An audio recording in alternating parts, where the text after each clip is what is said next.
بسم اللہ الرحمن الرحیم۔ شروع اللہ کے نام سے جو بڑا مہربان نہایت رحم کرنے والا ہے۔ کسی کا دل مت دکھاؤ، کیونکہ معافی مانگنے کے باوجود اسے دکھ ضرور رہے گا، جیسے دیوار میں لگے کیل کو نکلنے کے بعد بھی نشان رہ جاتا ہے۔ صبر کی حد یہ ہے کہ اللہ کی تقسیم اور اپنی تقدیر پر کوئی اعتراض نہ ہو۔ جو رب ایک ماہ صبر کرنے پر انعام میں عید کی خوشی سے نوازتا ہے، تو وہ تمہارا سالوں کیا گیا صبر رائیگاں کیسے جانے دے سکتا ہے۔ حضرت ابو بکر صدیق رضی اللہ تعالیٰ عنہ نے فرمایا، ہر چیز کے ثواب کا اندازہ ہے، مگر صبر کے ثواب کا کوئی اندازہ نہیں۔ پتہ ہے صبر کسے کہتے ہیں؟ جب آپ زندگی کے اس مقام پر ہوں کہ آپ کو زوروں سے رو رو کر اپنی تکلیف کا اظہار کرنے کا دل کرے، لیکن اس کی بجائے آپ اللہ کے فیصلے پر راضی ہو کر خاموشی سے وقت گزار لیں، اسے کہتے ہیں صبر۔ انسان اگر صبر کرنا اور معاف کرنا سیکھ جائے تو زندگی آسان ہو جائے گی۔ مصیبتوں کا مقابلہ صبر سے کرو اور نعمتوں کی حفاظت شکر سے کرو۔ صبر کی ایک بات بہت اچھی ہے، جب آ جاتا ہے تو کسی کی طلب باقی نہیں رہتی۔ صبر کے کچھ گھونٹ اتنے کڑوے ہوتے ہیں کہ زندگی بھر کی مٹھاس چھین لیتے ہیں۔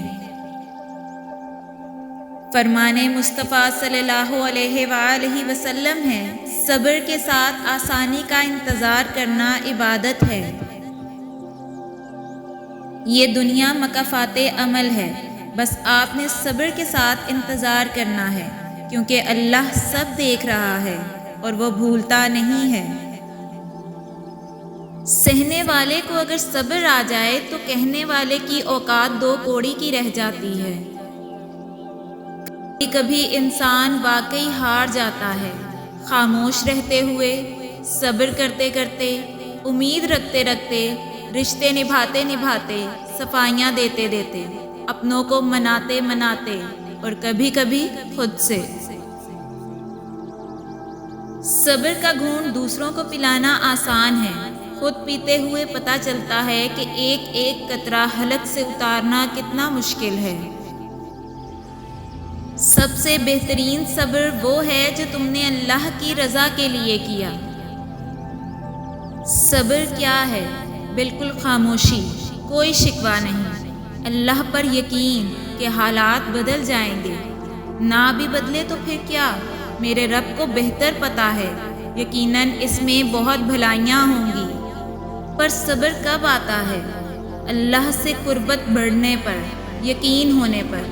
جس کو یقین آ جائے اللہ پر، اس کی حکمتوں پر، اس کے فیصلوں پر، وہ کبھی نہیں ٹوٹتا، کبھی نہیں گرتا اور کبھی نہیں جھکتا۔ بہت سے لوگ اللہ کو ایک مانتے ہیں، پر وہ اللہ پر یقین نہیں رکھتے، وہ اللہ کے فیصلوں کو قبول نہیں کرتے اور مایوس ہو جاتے ہیں، ٹوٹ جاتے ہیں۔ اللہ پر یقین کر کے فیصلوں کو قبول کرنا سیکھیں اور زندگی کو خوبصورت بنائیں۔ سمجھ نہ آیا زندگی تیرا فلسفہ، ایک طرف کہتی ہے صبر کا پھل میٹھا ہوتا ہے، اور دوسری طرف کہتی ہے وقت کسی کا انتظار نہیں کرتا۔ صبر کریں اور اللہ پر چھوڑ دیں۔ جتنی مشکل آزمائش ہوتی ہے، صبر کے صلے بھی اتنے ہی خوبصورت ہوتے ہیں۔ یہ آزمائش تمہارے صبر کا امتحان ہے، اور اس امتحان کا انعام وہ ہے جو تم اپنی دعاؤں میں مانگ رہے ہو۔ حضرت ابو ہریرہ رضی اللہ تعالیٰ عنہ کہتے ہیں کہ رسول اللہ صلی اللہ علیہ وآلہ وسلم نے فرمایا کہ اللہ تعالیٰ فرماتا ہے کہ جب میں کسی مومن بندے کی محبوب چیز اس دنیا سے اٹھا لیتا ہوں، پھر وہ ثواب کی نیت سے صبر کرے تو اس کا بدلہ جنت ہی ہے۔ یقین ہے اگر خدا پر تو برا گمان کیوں رکھتے ہو؟ تم دعا تو کرتے ہو پر صبر نہیں کرتے۔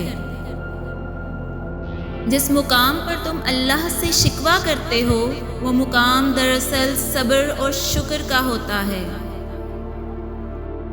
یہ ضروری نہیں کہ کسی کی آہ یا بد دعا آپ کا پیچھا کرے، کسی کا صبر بھی آپ کے راستے میں کھڑا ہو۔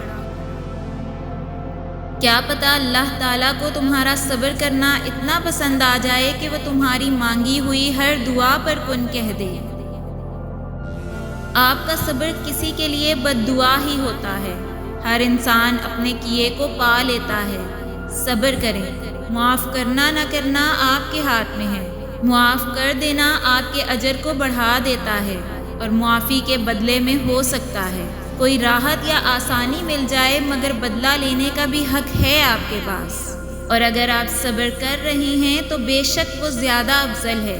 کسی بھی صابر انسان سے زیادہ بہادر کون ہوگا؟ صبر بزدل نہیں، بہادر کیا کرتے ہیں۔ اپنے صبر پر پچھتائیں مت، بس رب پر چھوڑ دیجئے۔ اللہ صبر کرنے والوں کے ساتھ ہے۔ اللہ دیکھتا ہے جب تم سجدوں میں تڑپتے ہو۔ اللہ دیکھتا ہے جب تم دعا کے لیے ہاتھ اٹھا کر خاموش ہو جاتے ہو۔ اللہ کو اندازہ ہے جب تم صبر کرتے بھی تھک جاتے ہو۔ اللہ کو ہر اس لمحے کی خبر ہے جب تم بے بس ہو کر خاموش ہو جاتے ہو۔ یقین رکھو، صبر رکھو۔ امید لگانے والوں کو اللہ کبھی نا امید نہیں ہونے دیتا۔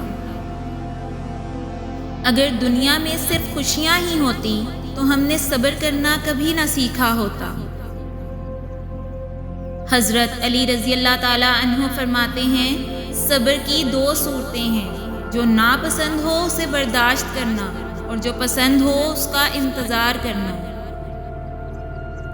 کچھ چیزیں نصیب اور حقیقت دونوں میں نہیں ہوتی، لیکن اللہ پر یقین اور توکل سے سب ہو جاتا ہے، اور وہ فرماتا ہے تم صبر کی انتہا کر دو، میں معجزوں کی انتہا کر دوں گا۔ یہ غم سچ میں نعمت ہوتے ہیں نا، انہی کے ملنے پر جب دل ٹکڑے ٹکڑے ہو جاتا ہے تو ہم اسے اٹھا کر اس کے بنانے والے کے پاس لے جاتے ہیں، اور وہ کتنا پیارا ہے نا، صرف اسے جوڑتا ہی نہیں بلکہ مفت میں ساتھ اپنی محبت بھی اس میں ڈال دیتا ہے۔ اور جانتے ہو اس سب کی قیمت کیا ہے؟ صبر۔ کچھ چیزیں دیر سے ملیں گی، لیکن تم دعا کرتے رہنا اور صبر کرتے رہنا۔ وہ اپنے بندوں کو مسلسل تکلیف میں کبھی بھی مبتلا نہیں رکھتا۔ وہ وقت بھی بدلتا ہے، حالات بھی، دن بھی رات بھی، نصیب بھی اور دل بھی۔ وہ بدلنے پر آتا ہے تو سب بدل کر رکھ دیتا ہے۔ آزمائش بس تب تک رہتی ہے جب تک انسان صبر کرنا نہیں سیکھ لیتا۔ زندگی کبھی آسان نہیں ہوتی، اسے آسان بنانا پڑتا ہے، کبھی برداشت کر کے اور کبھی کچھ نظر انداز کر کے۔ حضرت علی رضی اللہ تعالیٰ عنہ نے فرمایا، تکلیف میں ہمیشہ صبر سے کام لیا کرو، کیونکہ سونے کو آگ سے آزمایا جاتا ہے اور مومن کو تکلیف سے۔ صبر میں اتنی طاقت ہوتی ہے کہ دھوکہ دینے والوں کی بنیادیں ہلا دیتی ہیں۔ صبر کرنے والے اپنے سفر میں اکیلے نہیں ہوتے، بلکہ اللہ سبحانہ تعالیٰ ان کے ساتھ ہوتے ہیں، اور اللہ کا ساتھ ہر ساتھ سے افضل ہے۔ صبر کرنے والے سکون میں ہوتے ہیں، کیونکہ انہیں معلوم ہوتا ہے کہ اللہ بہتر کرے گا۔ صبر سے رحمت کا انتظار کر، جو چیز تیرے لیے ہے تیرے لیے ہی ہے، اور دیر حکمت پر مبنی ہوتی ہے۔ سنو، صبر کا دامن کبھی نہ چھوڑنا۔ صبر جتنا مشکل ہوتا جائے گا تمہارا انعام بھی اتنا انمول ہوگا۔ صبر کرو کہ صبر کرنے والوں کا ساتھ اللہ کبھی نہیں چھوڑتا۔ یہ زندگی آزمائشوں کا سمندر ہے، کسی سے لے کر آزمایا جاتا ہے تو کسی کو بے تحاشا دے کر آزمایا ہی تو جا رہا ہے، بس کہیں صبر تو کہیں شکر کی آزمائش ہے۔ دیکھو، یوں زندگی سے مایوس نہیں ہوا کرتے، اللہ ضائع نہیں کرے گا تمہاری دعا اور تمہارا صبر۔ انتظار کرو۔ تمہارا رب جس چیز کو تمہارے قریب کر دے اس میں حکمت تلاش کرو، اور جس چیز کو تم سے دور کر دے اس پر صبر اختیار کرو۔ اللہ کے فیصلوں کو سمجھنا انسان کی عقل سے بالا تر ہے۔ مسکرائیے اور اچھا سوچیے، کیونکہ انسان جب اچھا سوچتا ہے تو اللہ خود ہی راستے بنا دیتا ہے اور مشکلیں آسان کر دیتا ہے۔